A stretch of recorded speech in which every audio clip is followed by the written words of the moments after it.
NaH Yeah, the sodium hydride. hydride. Yes, so that's the base. Yes. So we will have H minus, Mm-hmm. and that will capture the hydrogen in between the phosphorus.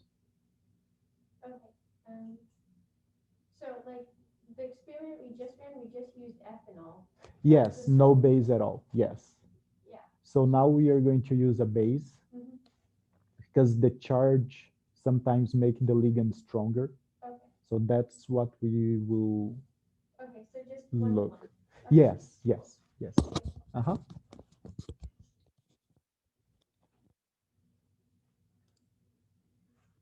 All right. Good morning, everybody. Welcome back. Some quick announcements for this week. We will have in-class assignment on Thursday, and you also have online homework due next Monday. Okay, so let's pick up where we left last week. So just a quick recap here.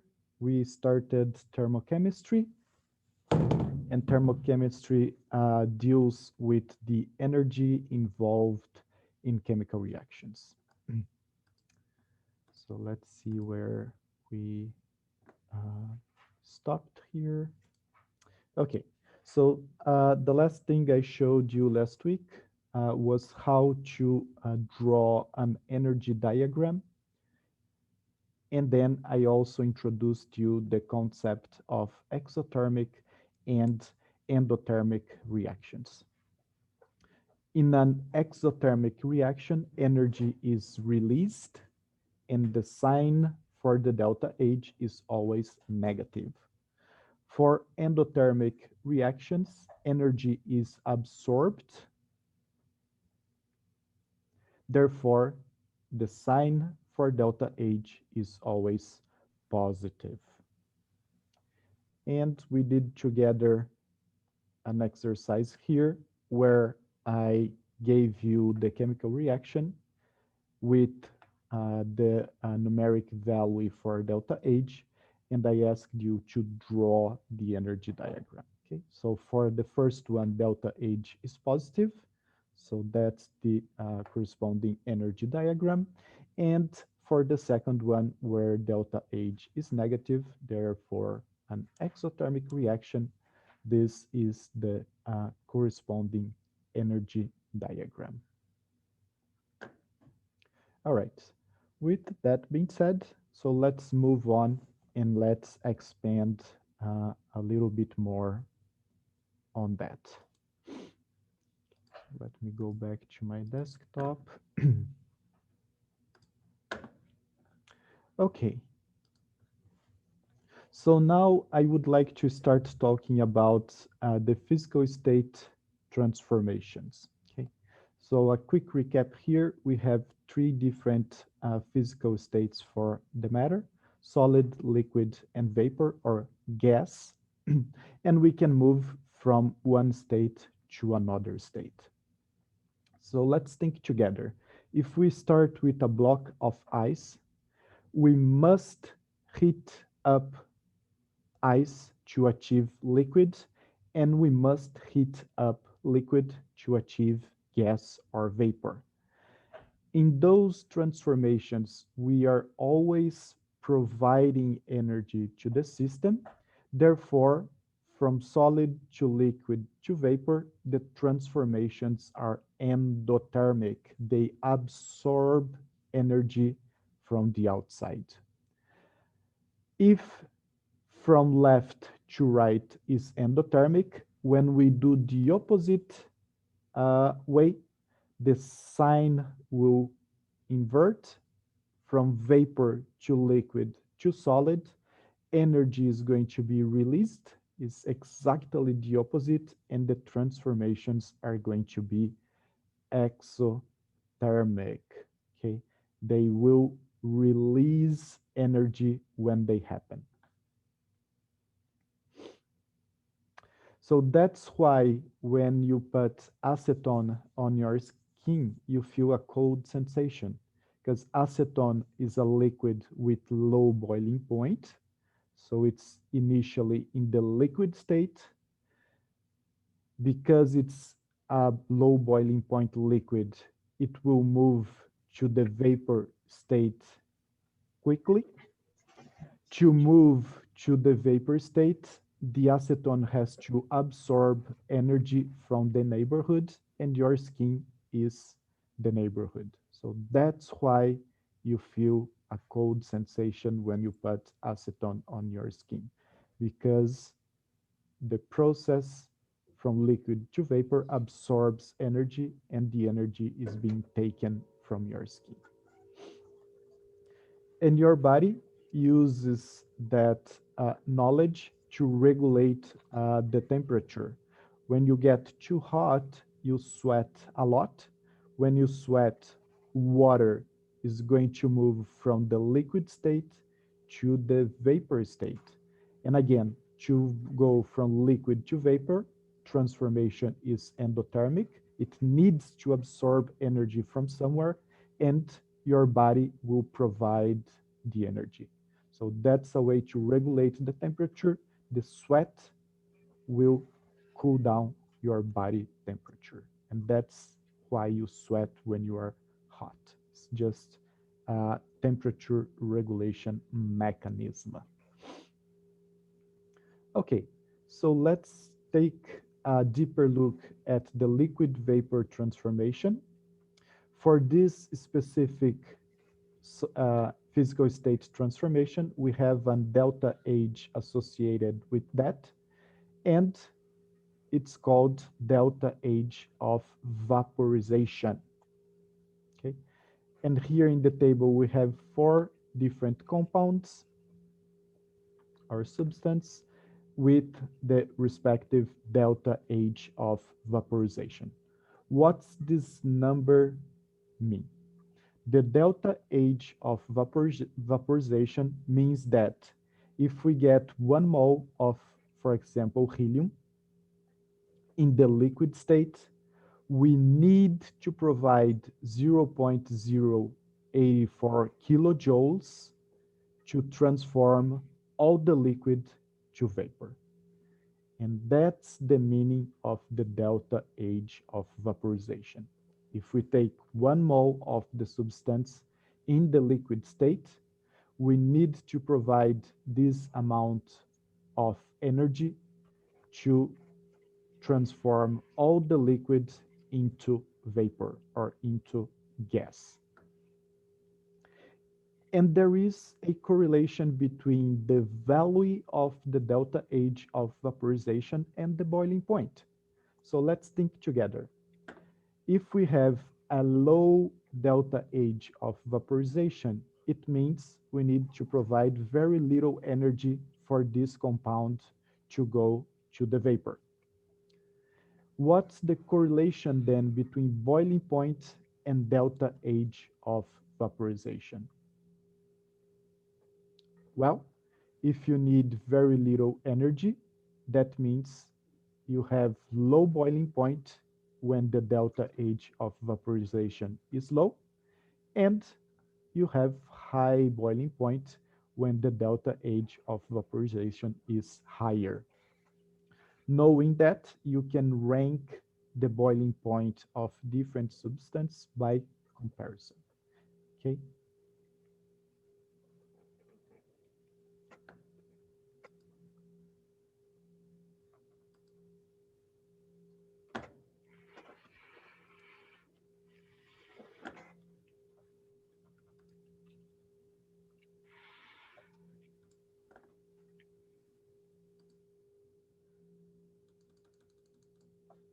All right. So when we go from liquid to vapor, we have delta H of vaporization, and this is an endothermic process. Therefore, the delta H is positive. So let's get here the example of the acetone. Acetone, when it goes from liquid to vapor, needs to absorb 29.1 kilojoules for each mole of acetone. What about if we go to the opposite direction? We start with acetone in the gas state and go to the liquid state. Is there any correlation between the delta age of now condensation and the delta age of vaporization? The short answer for that is yes. So every time you go to the opposite direction, you need the same amount of energy, but you have to switch the sign. That means if the delta H of vaporization for acetone is plus 29.1 kilojoules per mole, the delta H for the condensation of the acetone is going to be equals to minus 29.1 kilojoules per mole. Okay, so you can treat chemical reactions as mathematical reactions. When you switch sides, you also switch the sign.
Okay, so before we move on to the next topic, let's do a practice.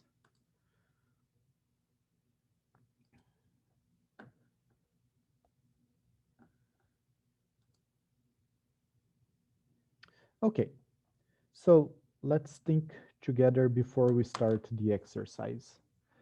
Energy is an extensive property. What that means is that the amount of energy released or absorbed during a reaction is dependent on the amount of reagents that we have in the reaction. Okay? So think about combustion. If you burn just one log of wood, you generate an X amount of energy. If you instead have 10 logs of wood, of course, the amount of energy is going to be higher and is proportional to the amount of wood that you have. Therefore, you will produce 10 times the amount of heat that just one log of wood produces. With that in mind, now we have to be able to correlate the amount of reagents and products with heat released or absorbed during a reaction. So let's see here the exercise and let's try to solve it together. For the reaction below, calculate the amount of heat or amount of energy produced when A, 1 kilogram of methane is consumed, or B, when 12 liters of hydrogen gas, H2, is produced. And I give you the molar mass of methane, the molar mass for hydrogen, and the density of hydrogen as well. And the reaction here is CH4, which is methane, reacting with water, producing carbon monoxide, and attention here, 3 moles of hydrogen gas. First thing that I want to analyze in this reaction is the sign of the delta H. If there is no negative here, that means the delta H is positive. Every time that the delta H is positive, it means the reaction is endothermic. Okay? Endothermic reactions, they absorb energy, or you need to provide energy for the reaction to happen.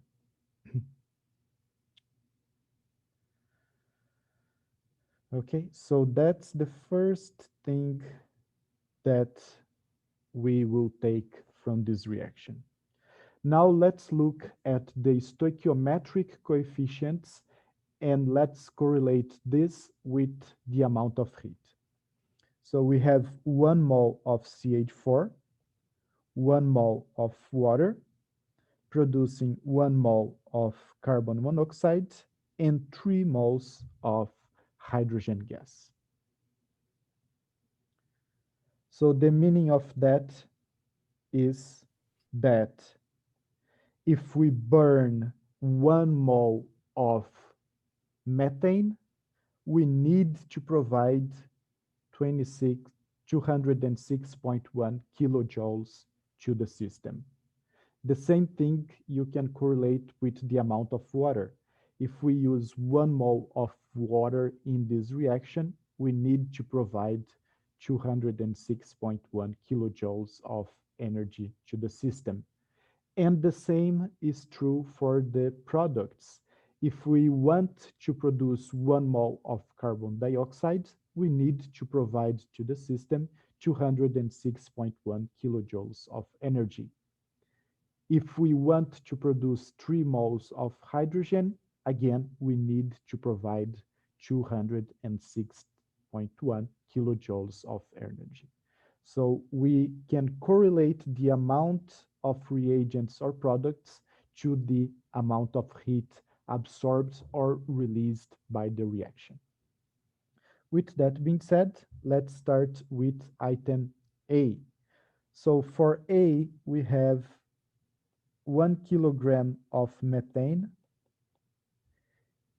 and we want to know what's the amount of energy absorbed by the reaction. First thing that I will do to solve this problem is to convert mass in mole, and then with that I can correlate the amount of energy. So that's the first step then. So let's find the amount or the number of moles of CH4 in 1 kilogram.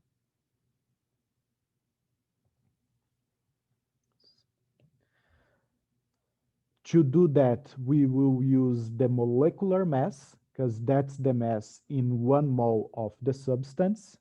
For CH4, we know that 16.02 grams corresponds to 1 mole. 1 kilogram, attention here to the unit, is 1,000 grams. We have to use the same unit here, grams and grams. 1,000 grams of CH4 corresponds to an X amount of methane. So this calculation here will yield 60 mole of CH4. Now that I know the number of moles, I can correlate that with energy. From the reaction, we know that 1 mole of CH4 will require 206.10 kilojoules of energy. So let's write that. 1 mole of CH4 requires 206.10 kilojoules. In 1 kilogram, we have 60 mole of CH4, 60 mole of CH4, and the question is how much energy do we need to provide to the reaction? Cross multiplication, we are going to find that the amount of energy that we need is 1 times 10 to the fourth kilojoules.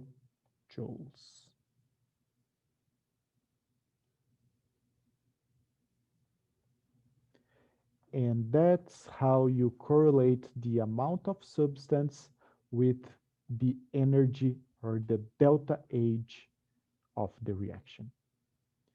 Always remember that the delta H is an extensive property, meaning that it will depend on the amount of substance that you start with, and from there you can correlate the stoichiometric coefficients with the delta H. Professor, I have a question. Yes. Is that how much heat it says? Is that how much heat it produces, like the problem asks? That many kilojoules? So in this case, the question is not correct, is the amount of heat absorbed by the reaction, okay? Because the delta H is positive, okay? So 1 times 10 to the fourth kilojoules, it would be the amount of heat or energy absorbed by the reaction when we start with 1 kilogram of methane. Does that answer your question? Yes, thank you. Uh-huh. And sorry, you said um, is the 206.10, is that a constant for 1 kilo of methane, and it only changes as a ratio to the quantity, or is that, I don't know what I'm trying to ask. Okay, so when you look at the delta H of the reaction, okay, in this case, 206.1 kilojoules, that is valid when you have 1 mole of methane, because that's what the reaction has here as the stoichiometric coefficient. Okay, thank you. Okay, so if you start with 1 mole of methane, you will need to use 206.1 kilojoules of energy. And that's the correlation that you can do between the stoichiometric coefficients of the reaction and the delta H. Awesome, thank you. And that's what I did right here, okay? So you always have to start from something that you know, and from there you go from something that you don't know. And the way to start from the things that you know is to look at the reaction and pay attention to the stoichiometric coefficients because they will dictate the proportion. For the methane was simple because it was just one, but now on B, we are dealing with the hydrogen. Hydrogen is one of the products, and you can make the same correlation. However, pay attention now to the stoichiometric coefficient. Now we have a stoichiometric coefficient of 3, which means for each 3 moles of hydrogen produced, we need to provide the same 206.1 kilojoules. Okay? So we always evaluate the whole reaction. So let's start solving B. So attention now, because hydrogen is a gas, for gases is much easier to deal with volume than with mass. So we have here initially 12 liters of hydrogen. And we want to know what's the energy needed to produce this amount. The first thing I'm going to do here is to convert volume to mass. I'm going to convert from volume to mass because mass is much easier to correlate with the molecular mass and then get the number of moles, okay? So 12 liters of hydrogen, if we put in the balance, how much does that weight?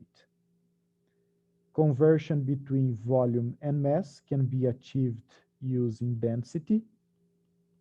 Remember that density is mass over volume.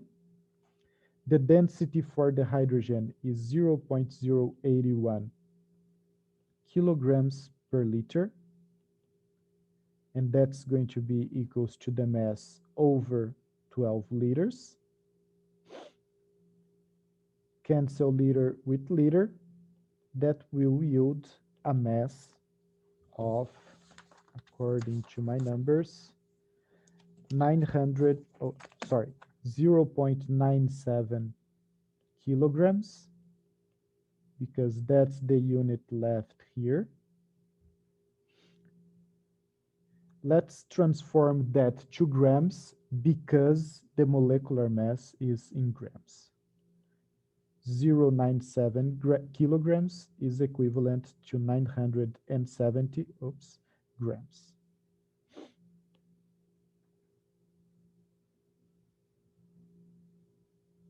Now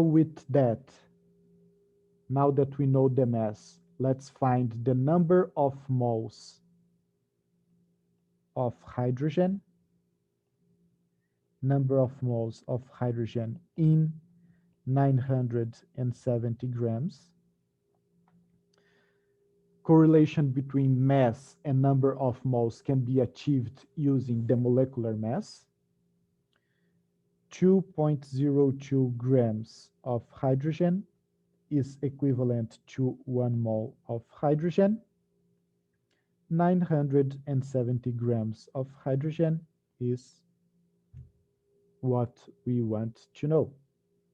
Cross multiplication here, that will yield 480 mole of hydrogen. Okay, so it means that when we produced 12 liters of hydrogen, we are actually producing 480 moles of hydrogen. How much energy do we need to provide to the system to achieve that? Now let's look at the reaction and let's correlate the stoichiometric coefficient of the compound you want to know the information about with the delta H.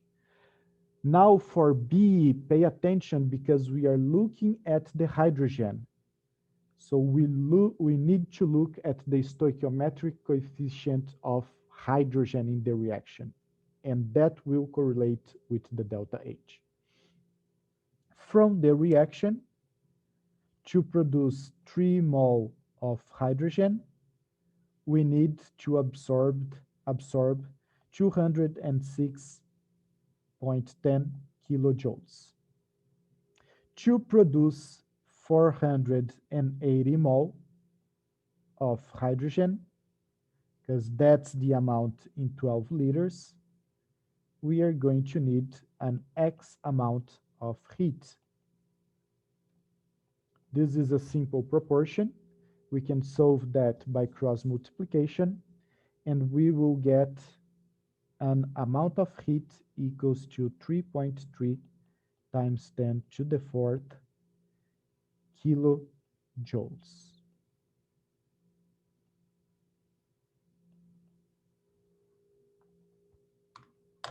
And that's how you correlate amount of substance with the delta H. Always look at the reaction, and from there, the correlation can be made.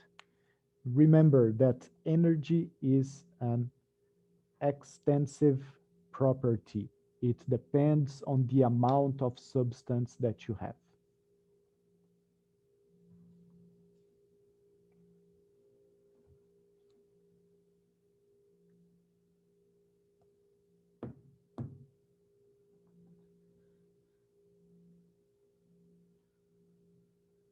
Okay. I think that's a good point for us to take a 5-minute break. So let's come back at 11:35 to resume.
All right, so let's move on to the next topic.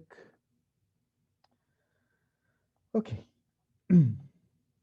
Okay, so what I've shown you so far is how to classify a reaction on exothermic or endothermic, and how to correlate the amount of substance with the energy absorbed or produced by the reaction. The next question is, okay, how do we get to the delta H value? What do we need to do to calculate the delta H value? So there are different ways to do that, and we are going to first explore using the enthalpy of formation concept. The enthalpy of formation symbol delta HF of a substance is the standard reaction enthalpy per mole of formula units for the formation of a substance from its elements in their most stable form. What does that mean? Let's see here the first example. Water. To get the delta H of formation of water, we must start the reaction combining the simple elements by themselves, okay? So that means if we start from hydrogen and oxygen and produces water, this reaction will yield the delta H of formation for water. The delta H of formation of any substance is some sort of the amount of energy that this compound has. Okay, it would be the energy package of a compound. So let's start here with the first reaction. Let's analyze everything we can about this reaction, and let's try to extract the delta H of formation for water. So let's start looking at the delta H sign. We have here a negative sign. That means this reaction is exothermic and energy is being released. Now, what I want to do with you guys is to draw the energy diagram for this reaction.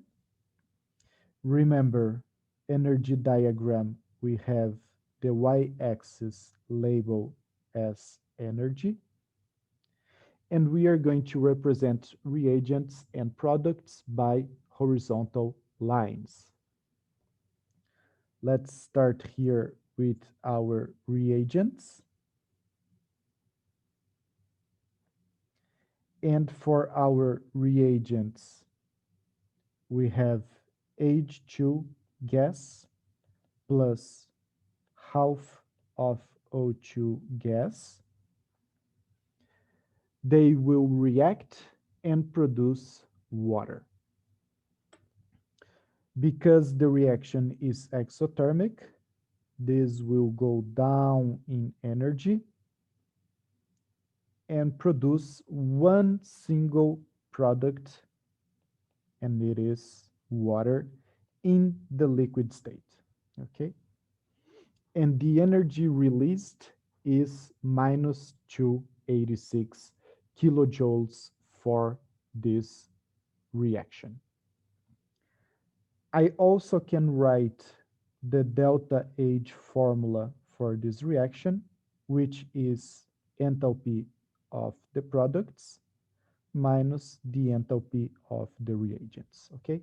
Or the energy content of products minus the energy content of the reagents.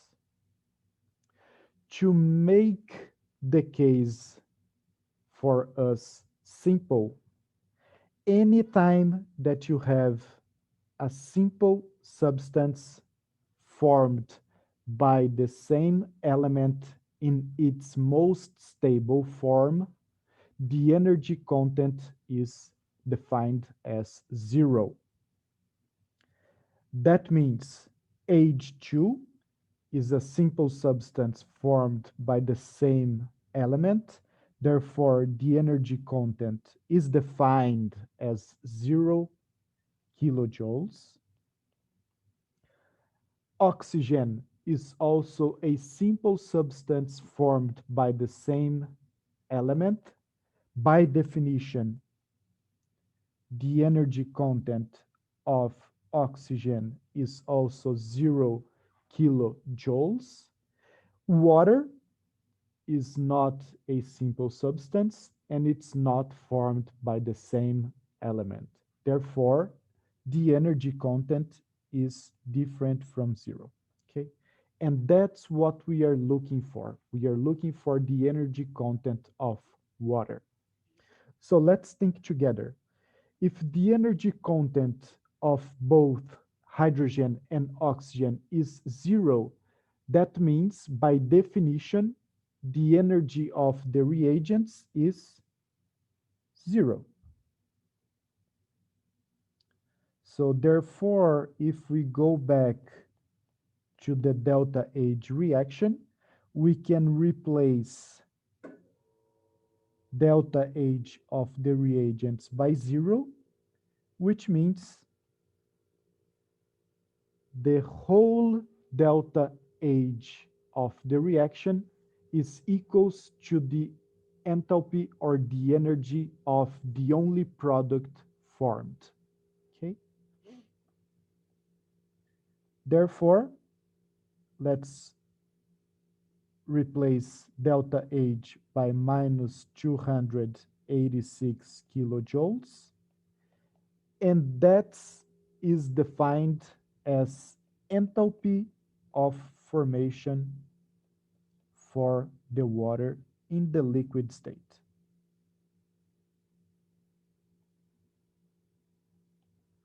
The enthalpy of formation of any substance is achieved when we start from the simple compounds to get the more complex compounds, and it's the energy that this chemical carries with it. Okay, so water has a package of energy, let's say, of minus 286 kilojoules.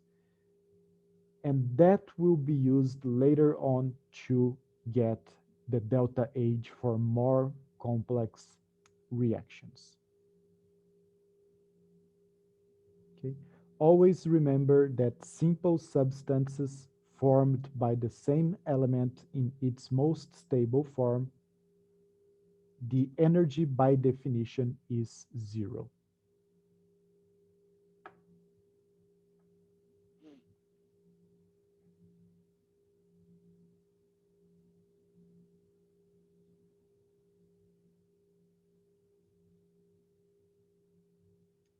Okay, so let's take a look at the second example and let's follow the same line of thinking here.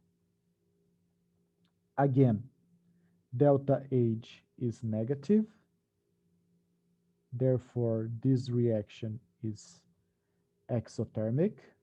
Let's draw the energy diagram for the reaction. So we start here with reagents, carbon in the solid state, plus half of oxygen in the gas state, and the only product is carbon monoxide in the gas state. If the reaction is exothermic, goes up, from up all the way down to CO2 gas. Let's again write the formula for delta H. That's the enthalpy of the products minus the enthalpy of the reagents. Enthalpy just read as the energy content of the products and the energy content of the reagents. By definition, if we have a simple substance formed by the same element in its most stable form, the energy content is 0. Carbon meets this requirement, therefore the energy of carbon is 0, and oxygen also meets this requirement, therefore by definition the enthalpy for oxygen is also 0, which means the whole enthalpy of the reagents is 0. So we are starting here from the 0 energy. That's very convenient because all the energy released or absorbed during the reaction is going to be the energy content of the products. Let's replace delta H by 111 kilojoules, and that's going to be defined as the enthalpy of formation for carbon monoxide in the gas state. Okay, so that means carbon monoxide has a package of energy associated with this compound that's equals to minus 111 kilojoules. Professor, I have a question. How are we Yes, supposed to know if a substance is in its most stable form? that's my next slide, and I will tell you.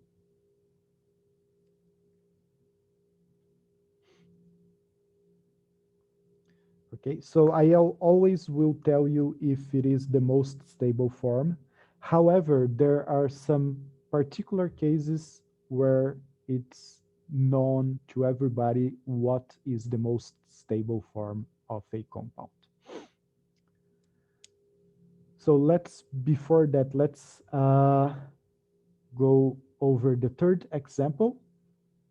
In the third example, there is only one difference here, and the thing that's changing is the sign of the delta H.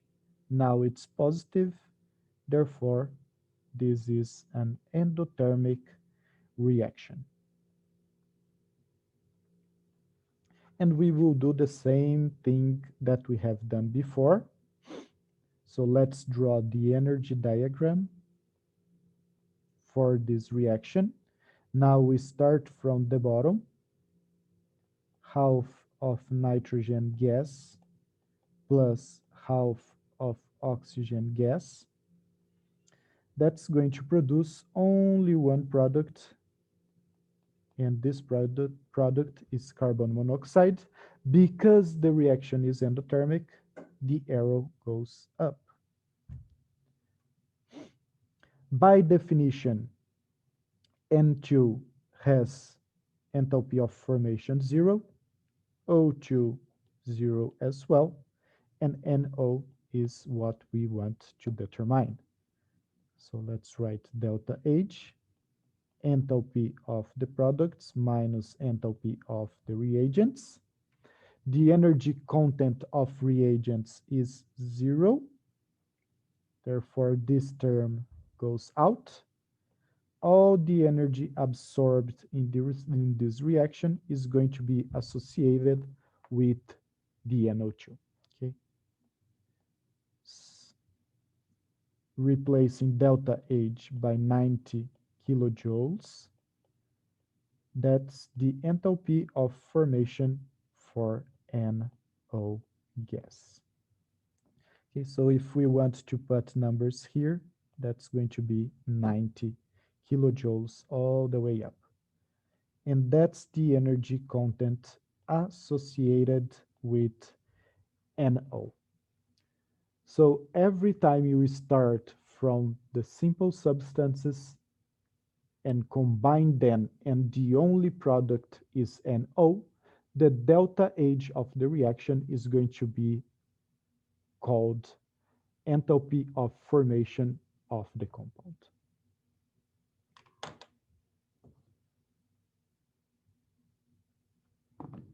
And again here, the definition is that the energy content of a simple substance formed by the same element is zero only in the most stable form. Okay. So now let's see the cases when we have simple substances that may have two different forms, and one of them is going to be stable and the other one non-stable.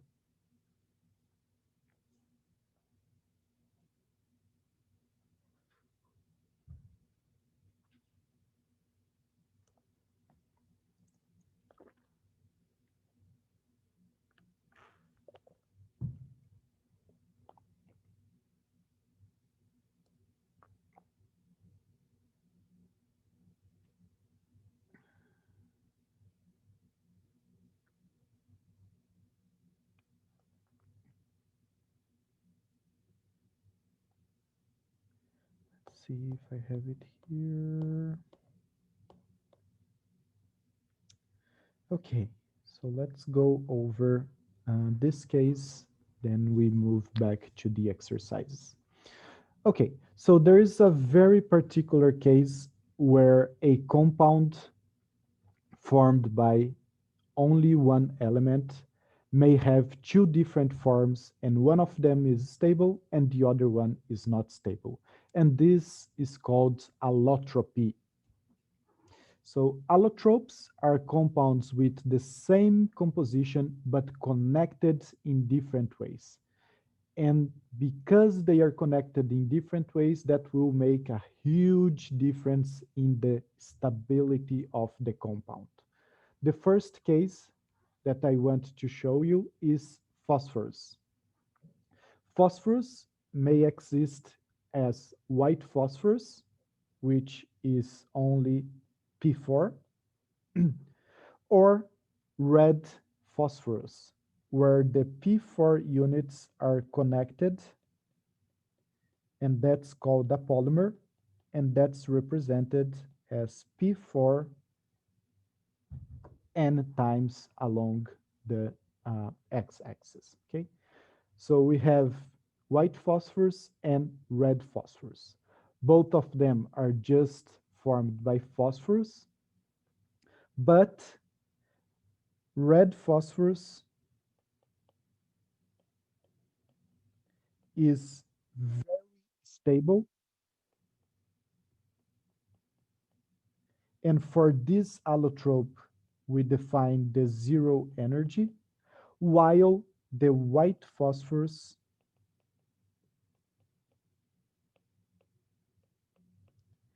is not stable, okay? And for the white phosphorus allotrope, the energy of formation is a number different from zero. So we need to know when we have allotropes that one of them is the stable one and the other one is not stable. And then I will tell you which is which. The stability is directly correlated with the chemical bonds or how the atoms are connected. Okay, so red phosphorus, we have a chain of P4 units connected. So that's very rigid. That will make this compound stable, while white phosphorus is just a P4 unit, not connected to anything. That's super unstable. Okay, so red phosphorus will not burn at room temperature, while white phosphorus is flammable, and that will burn at room temperature. So very, very unstable. So this allotropy is not used to describe some of those hydrocarbons that are don't some of the hydrocarbons have like the same number of carbons and hydrogens and oxygens just connected in different ways? Are those referred to in a different way than this? Uh, you may call them allotropes, but in the organic chemistry, they receive a more specific name called isomers. Okay, cool. Okay, so if we can have like four carbons connected like that, or you can change the chain and this will receive a more specific name for as isomers, not allotropes, but that's just nomenclature. Thank you. Mhm. And the second very well-known case is for carbon. Carbon can bond with just carbon, forming a very stable compound, or carbon can bond with carbon, forming a less stable compound. The two allotropes for carbon are called graphite and diamond. Okay? Both of them are just composed by carbon. Because the connectivity is different, the physical and chemical properties are completely different.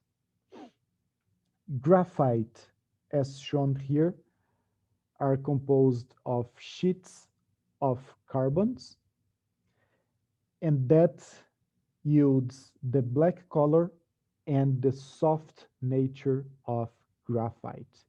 When you write with a pencil on the paper, you will see the black trace, and that's because the layers of graphite are being lost and attached to the paper. Okay, so graphite, we have layers, very soft and black in color. Diamond is also composed only by carbon, but look at the structure.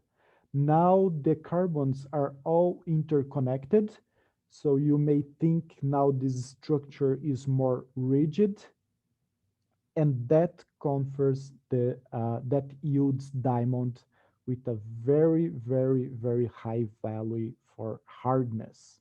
Okay, so diamond is one of the hardest materials that you can have, and the structure also yields like the transparent color, high refractive index, and that's what yields the very shine nature of the diamond. The most stable allotrope for carbon is the graphite. Okay, diamond is the unstable allotrope.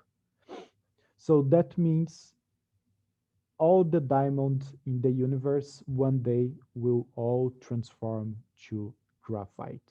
Okay, we all move to a more stable allotrope, which is the graphite. If you look at the structures that I'm showing here for graphite and diamond, basically the only difference is that the layers of graphite are very well spaced, while the diamond things are more condensed. And that is what people do to synthesize artificial diamond or fake diamond. You can start from graphite and force the layers to get together, and that will result in the diamond structure. So starting from graphite, if a lot of pressure is applied to graphite, the structure will move from the graphite structure to the diamond. And that's how synthetic diamond is made, applying pressure and providing a lot of energy to the system.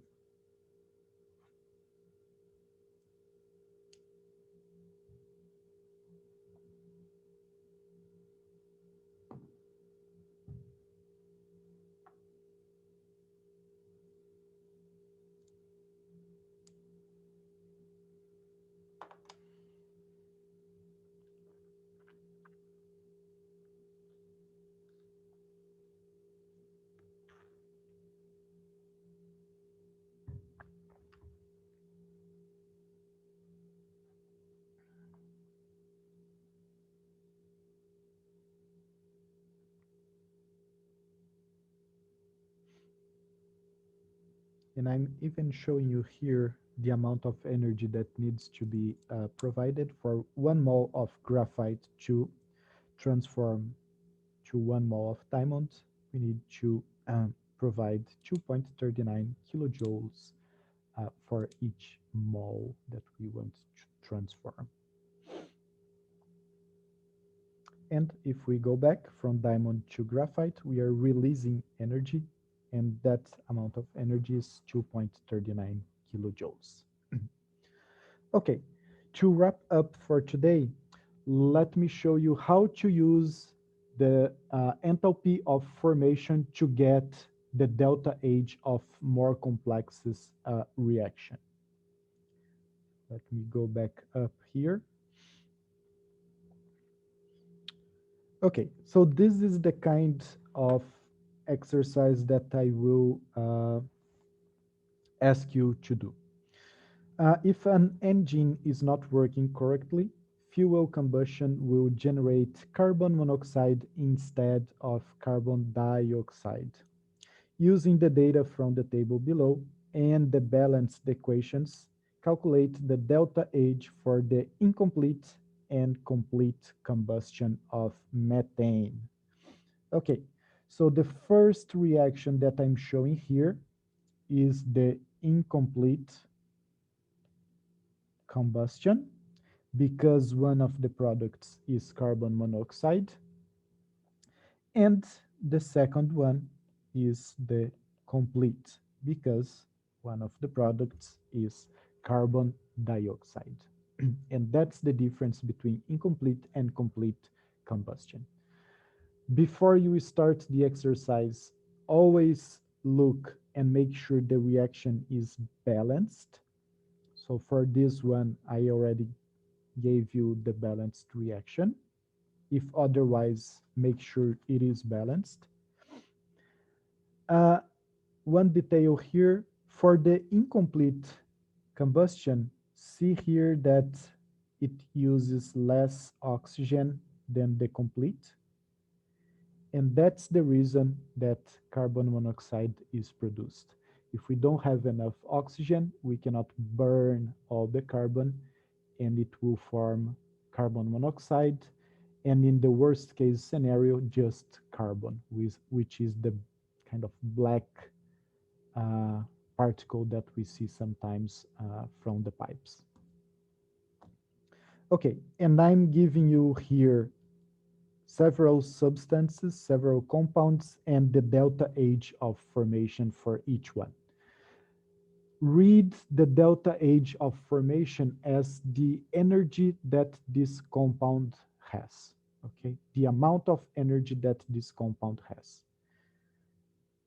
Oops. Delta H of formation depends on the amount of substance as well, okay? So one thing that you have to be aware, if you have a car, your car has something called oxygen sensor, and the oxygen sensor will tell the engine how much oxygen needs to be injected to achieve complete combustion. If the oxygen sensor of your car is messed up, the amount of oxygen injected in the engine will be lower than ideal, and you will produce incomplete combustion. You will generate a lot of carbon monoxide, which is poisonous. Okay, so you will be contributing to destroying the environment. So always make sure your oxygen sensor is working properly, and your spark plugs are also working properly. If there is no spark, the combustion will be incomplete as well, because there is no activation energy to start a full combustion. So keeping the engine of your car up to date will help to save a little bit the environment. And ideally, not using the car will be the best way to do so. When we are talking about gasoline or diesel engines. Okay, so let's look first at the incomplete combustion reaction, and I will show you how to calculate the delta H using the enthalpy of formation for each of the components. First thing to do, Delta H is always enthalpy of the products minus the enthalpy of the reagents. Here, those are the products and those are the reagents. For enthalpy of the products, I'm going to write everybody that is in the product side. Starting here, we have 1 carbon monoxide. So let me write here 1 times the enthalpy of formation for carbon monoxide, because that's the energy content that this compound has. And we have 2 water molecules being formed as well. Because we have 2, the 2 needs to multiply the enthalpy of formation for water in the liquid state. This is all for products. Okay, so remember that this here is just the enthalpy for the products minus the enthalpy for the reagents. Let's do the same thing that I did for the enthalpy for the products on the reagent side. Starting from the left, we have only one CH4 being consumed. So 1 times the enthalpy of formation for CH4 plus 3 halves for the enthalpy of formation for O2. Oxygen does not have any kind of allotrope. Therefore, oxygen is a simple substance formed by the same element. By definition, the enthalpy of formation for oxygen is 0. And remember, this here is the enthalpy of the reagents, okay? Or the energy level of the reagents. Now what we will do is to put the values that we have in place. Here the table, delta HF is the same thing as the enthalpy of formation. Carbon monoxide, the enthalpy of formation is minus, attention with the sign, always attention with the sign, 110.5 plus 2 times the enthalpy of formation for water. Let's go to the table. For water, the enthalpy of formation is minus 285.8. And that's going to be all for the products. This will subtract 1 times the enthalpy of formation for methane.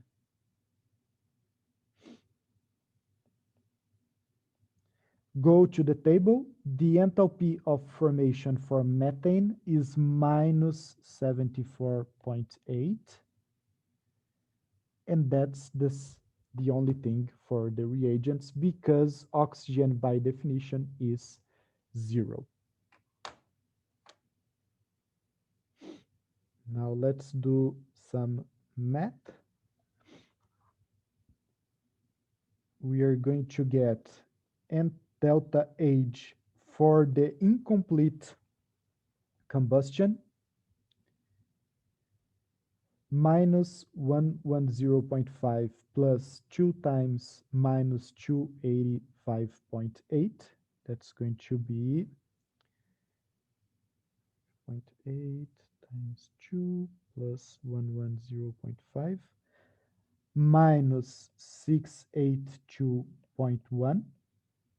Attention here with the signs. Do not forget about that. And this will subtract 1 times 74.8 is minus 74.8.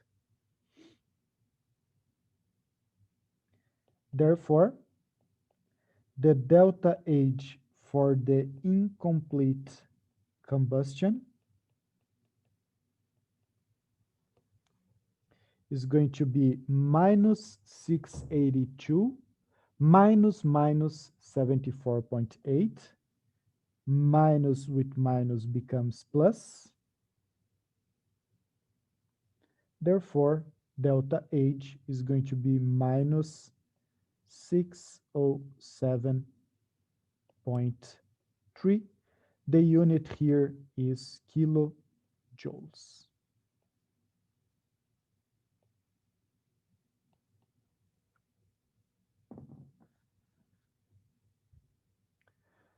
Now, look at the number you got and the sign you got and think about and think if it makes sense or not.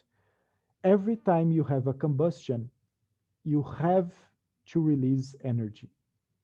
If energy is released, the delta H for combustion always has to be negative.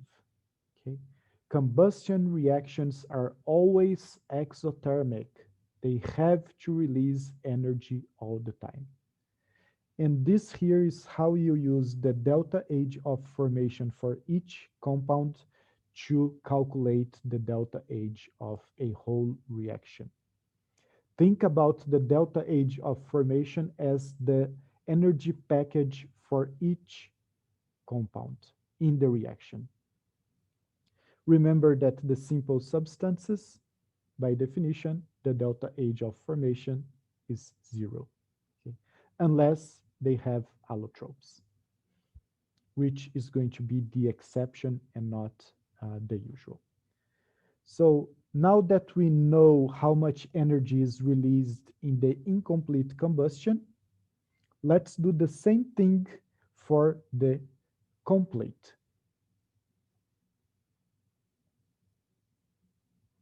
So now let's take a look at the complete combustion. The only difference between the complete and incomplete is that the amount of oxygen is going to be higher and the product is going to be CO2 instead CO. And let's see if that makes any difference in the energy produced.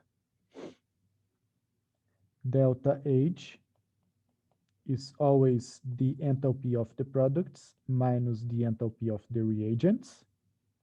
Products, we are looking at the right side of the equation, and reagents, we are looking at the left side of the equation.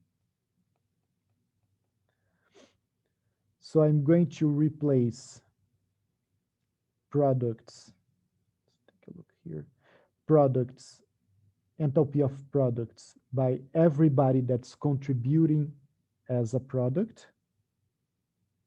Do not forget about the stoichiometric coefficients.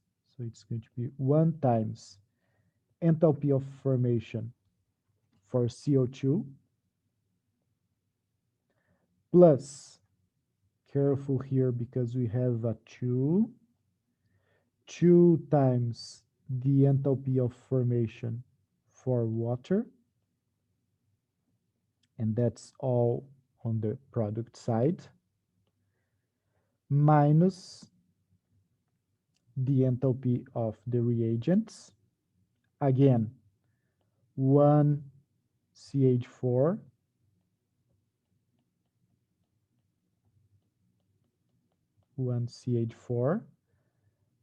and 2 oxygens.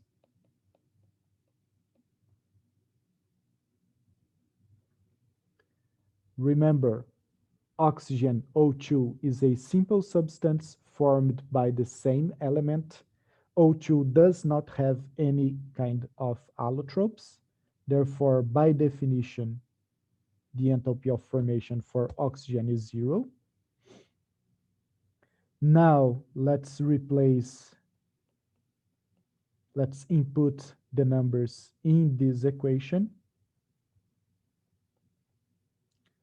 Let's go to the table and let's take a look at the enthalpy of formation for CO2, which is minus 393.5 plus 2 times the enthalpy of formation for water, minus 285.8,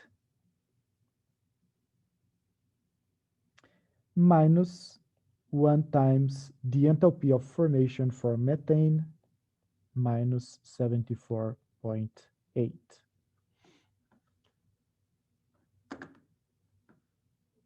Okay, the enthalpy of formations for the compounds will always be provided to you, unless it is a simple compound formed by the same elements, then you have to know that this is 0. And if there is allotropes, then I will tell you. Let's do some math here.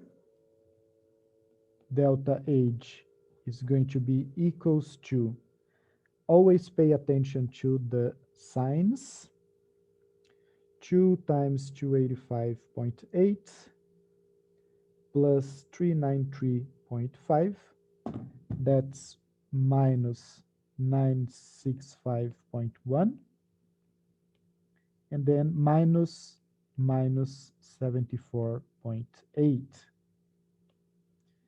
Minus with minus becomes plus. Therefore, the delta H for the complete combustion reaction is minus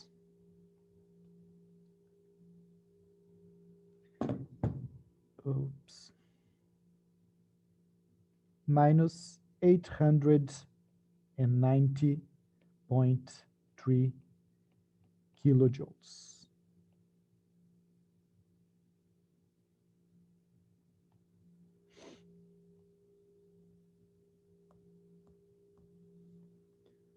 Okay, so now, again, let's think about it's a combustion. Therefore, the delta H has to be negative because combustion always releases energy. Let's now compare the delta H for the complete combustion with the incomplete. So we have for the complete 890 and the incomplete 600. So meaning anytime you have incomplete combustion, you produce less energy. If you produce less energy, the yield or the performance of the engine will decrease. So to do the same thing with an incomplete combustion engine, you will need to spend more fuel. Okay, so that's the other consequence when you have an engine that's not working up to date. You will produce first more carbon monoxide and carbon, which are poisonous, and you also will spend more energy. And this is the concept here that we are going to use later on the chapter to compare different fuels and see why gas is still used up today, even though it produces a lot of CO2. There must be a reason why gasoline is the preferred fuel. Okay. With that being said, I think that's enough for today, and we will come back on Thursday. Okay, so have a good rest of your day, and I will see you on Thursday. Thank you.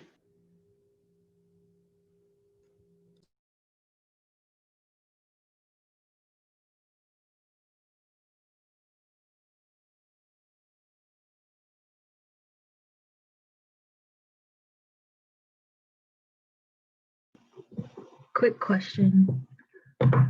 Yes. Tomorrow we having a in-class assignment. On Thursday, I mean the discussion. yeah. Yeah, the discussion will be normal. Okay. Okay. Thank you. Mhm.